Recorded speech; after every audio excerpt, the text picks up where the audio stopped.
নমস্কার দর্শকরা, রকমারি ব্যঞ্জনে আজ আমি এসেছি লক্ষ্মী পুজো উপলক্ষে নারকেলের সন্দেশের একটা রেসিপি নিয়ে। এই জন্যে কী কী উপকরণ লাগছে একবার দেখে নেব। এই জন্যে লাগছে একটা মাঝারি মাপের নারকেল, যেটা আমি কুড়িয়ে নিয়েছি। নিয়েছি 250 গ্রাম চিনি, নিয়েছি হাফ লিটার ফুল ক্রিম দুধ, নিয়েছি 5টা ছোটো এলাচ, যেটা আমি চিনির সঙ্গে একসাথে পিষে রেখেছি।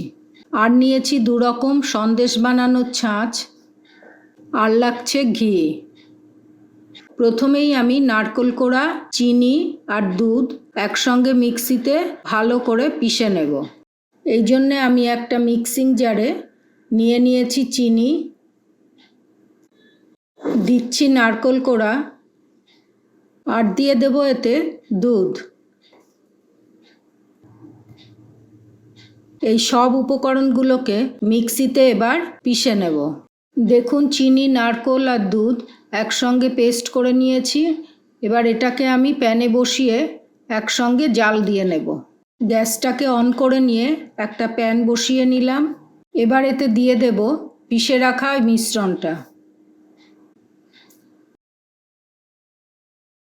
প্রথম দিকে আমি গ্যাসের ফ্লেমটাকে হাইতে রেখে মিশ্রণটা জাল করে নেব।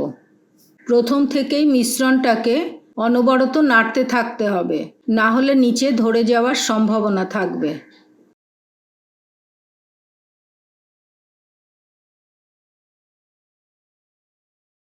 মিশ্রণটা ফুটতে ফুটতে অনেকটাই গাঢ় হয়ে গেছে। এইভাবেই এটাকে আরও কিছুক্ষণ ফুটিয়ে নিতে হবে। মিশ্রণটা আস্তে আস্তে প্যানের গা ছাড়তে শুরু করেছে। এটা আর একটু শুকানো পর্যন্ত আমি এটাকে জাল করে নেব। চেষ্টা করবেন ননস্টিক প্যানেই এটাকে বানাতে, তাহলে নিচে ধরে লাগার সম্ভাবনা থাকবে না। আর এটাকে ফুল ক্রিম দুধ দিয়েই বানাবেন, তাহলে মিশ্রণটা অনেক মসৃণ হবে। এটা প্রায় হয়ে এসেছে। এবার গ্যাসের ফ্লেমটাকে আমি একদম কম করে দেব। এতে পাক এসেছে কিনা দেখার জন্য আমি এর থেকে কিছুটা অংশ তুলে রাখব। তুলে একটু ঠান্ডা হতে দেব। ঠান্ডা হওয়ার পরে এটাকে হাতে নিয়ে দেখব যে এটা হাতে লেগে যাচ্ছে কিনা। যদি দেখি আর লেগে যাচ্ছে না, তাহলে বুঝতে হবে এতে পাক এসে গেছে। কিছুটা মিশ্রণ তুলে রাখলাম। এবার আমি এতে দিয়ে দেব গুঁড়ো করে রাখা এলাচ। এলাচের গুঁড়োটাকে আমি পুরো মিশ্রণের মধ্যে খুব ভালো করে মিশিয়ে নেব। যেই মিশ্রণটা আমি তুলে রেখেছিলাম সেটা ঠান্ডা হয়ে গেছে। এবার আমি এটাকে হাতের মধ্যে নিয়ে দেখে নেব এতে পাক এসেছে কিনা। দেখুন, এটা আর হাতে লেগে যাচ্ছে না, তার মানে এতে পাক এসে গেছে। আর এটা সন্দেশ বানানোর জন্য একদম রেডি। এখন আমি গ্যাসের ফ্লেমটাকে অফ করে দেব। এবার এটাকে আমি একটা থালায় ঢেলে নেব আর একটু ঠান্ডা হতে দেব।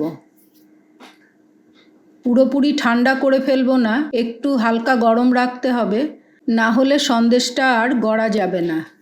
মিশ্রণটা কিছুটা ঠান্ডা হয়ে গেছে, কিন্তু হালকা গরমও আছে।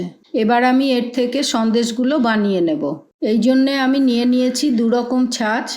এতে আমি মাখিয়ে নিচ্ছি ঘি। এবার আমি মিশ্রণ থেকে কিছুটা পরিমাণে নিয়ে হাতের মধ্যে খুব ভালো করে চেপে চেপে গোল করে নেব। এবার এটাকে ছাঁচের ওপর বসিয়ে ভালো করে চেপে সন্দেশটা তৈরি করে নেব। দেখুন, হয়ে গেল একটা সন্দেশ। এবার আমি আরেকটাও বানিয়ে নিচ্ছি।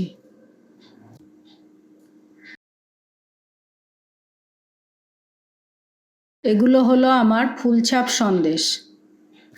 এবার আমি শাকের ছাঁচেও সন্দেশ বানিয়ে নেব।